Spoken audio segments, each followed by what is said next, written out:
Dean, things seem to be going relatively well at MK Dons at the moment. It feels quite strange and new considering the last few years, I think.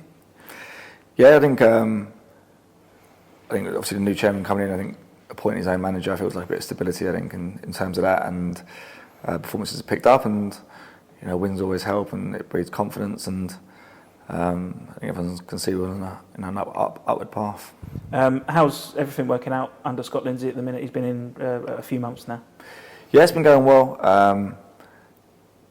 Sometimes it's when he first came in with just so many games, it was just hard, and it was just more his personality just sort of shaping the group. I think over the last few weeks and those little couple of days with the games off, that we managed to get some good sessions in and sort of work on the finer details of how he wants to play. So it's been good. We've sort of seen both sides of him, and as you said, him and all the coaching staff, have been really good, and the boys are enjoying training, and obviously the results have sort of been taking care of themselves as well. Obviously, it was a defeat on Saturday, but probably one of the best performances I think we've seen from MK Dons this season. Yeah, I think we first half was better. I think we moved it around well and created more. I think second half, you always had that worry when you don't score that what happened was going to happen. I think everyone always knew it was going to happen. So it was just. And we've seen it plenty of times. Yeah, I think every level as well. Like any team, you always almost know that. And I think it was not a wake-up call, but a little lesson in taking our chances, being clinical. Otherwise, you leave yourself open for things like that. So hopefully a lesson learnt. But as you said, I think the general performance was fairly good, and probably a different challenge, and probably the first time someone's come here for a while and banked up the way they did. But probably to be expected now when playing a bit better and high up the league. I think probably something that we'll face a bit more. So that's something we've been working on in training as well, of beating that low block. What is the solution to that? Because I mean, we've like I say, we've seen it plenty of times over the years. Teams, Tuesday nights here at Stadium MK coming here and sitting back, not wanting to play, and then snatching one. What's the solution? It's normally just tempo. I think trying to in that final third, try and take a bit more risk. I think sometimes you kind of get caught in a trap of just overplaying, and then just a little bit of variation. Some teams would be over, through or around. I think you sort of just got to pick those right options at different times. It's not always going to be the same one, and just sort of mix it up. So it's something we haven't come across against for a long time. But it just, I suppose when it happens in one game, it takes a bit of getting used to, and it's just sort of working out those patterns, and like I said, just keeping that tempo high, and make it hard for them to deal with. It is a sign of the times, though, isn't it, that MK Dons are the team in the division that people need to do that against. Yeah, I think so. I think at home it's a big pitch. I think when we're playing well, it's a hard place to come. I think we've had a few teams try and press us, and we've managed to get a win. And I think maybe this is another way now of teams looking at getting a result here. So we take it as a compliment, and obviously it's something we need to look at and deal with. I'm sure it's going to happen a bit more now. Just ask the manager whether or not he's looking forward to actually playing in an away game, because it's been plenty of hotel trips for you in the last few weeks and not much game time. It'd be nice to get a game at the end of it, yeah. We've done two lovely, Fleetwood and Barrow, with no game, so it'd be nice to actually get on the pitch at least. But yeah, I think away from home has its own challenges, and we'll have to be prepared for a different kind of game, which we're not, like I said, with so many home games, you sort of we've got used to playing here, so it'll be a good game. We've seen plenty of different variations of Newport County down the years, haven't we? From long ball to more ball playing sides. What are you expecting from them on Saturday? From what I've seen, they're more of the ball playing side now. I think they're. I'm not sure how similar they are to us, but I think they try and pass it around and play through the third. So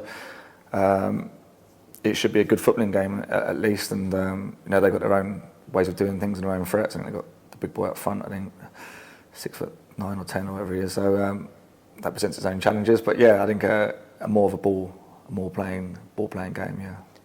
Do those sorts of games maybe lend themselves a bit better to the way you guys play? Because I think if a team does present a more open style, that's where Don seem to be able to exploit.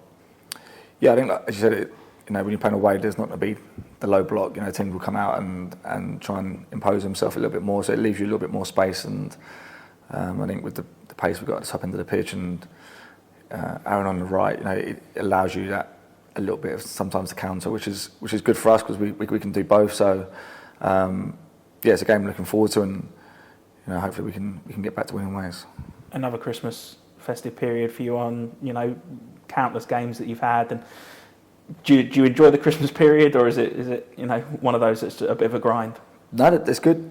It's good. I think the fixtures have been fairly kind to us in terms of travel and things like that. So Boxing Day is always my favourite game of the year. I think it's after the Christmas period. Like at home, it's always come out, and it's always a nice atmosphere. Boxing Day, so it's always one I look forward to. And I think at this time of year, you have 3 or 4 games in quick succession. If you can get another run again, it's maybe 12 points in 10 days, which is massive. So it's something that most players look forward to. It's tough, and it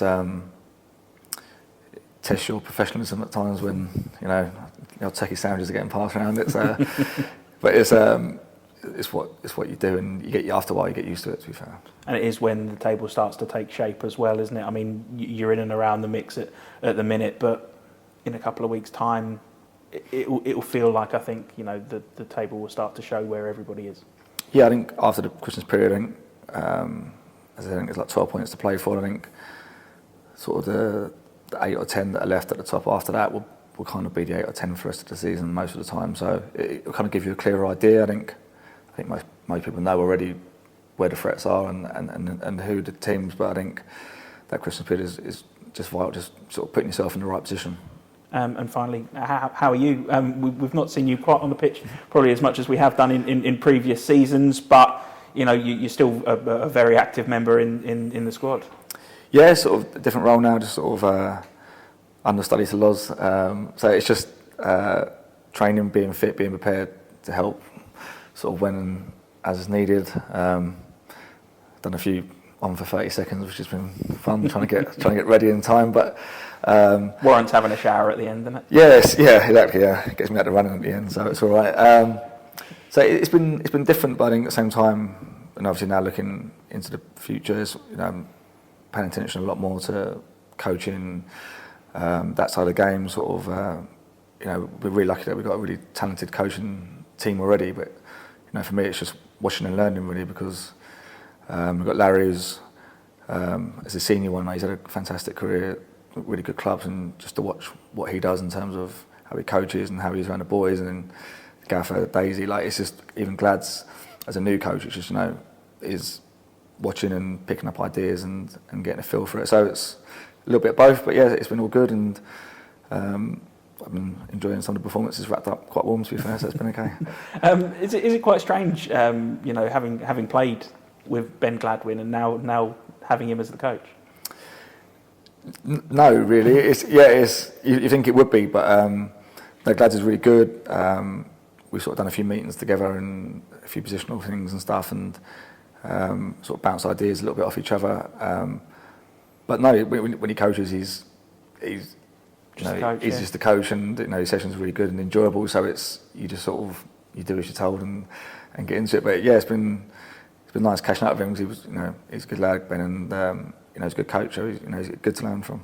Something you're potentially looking into doing once you're done.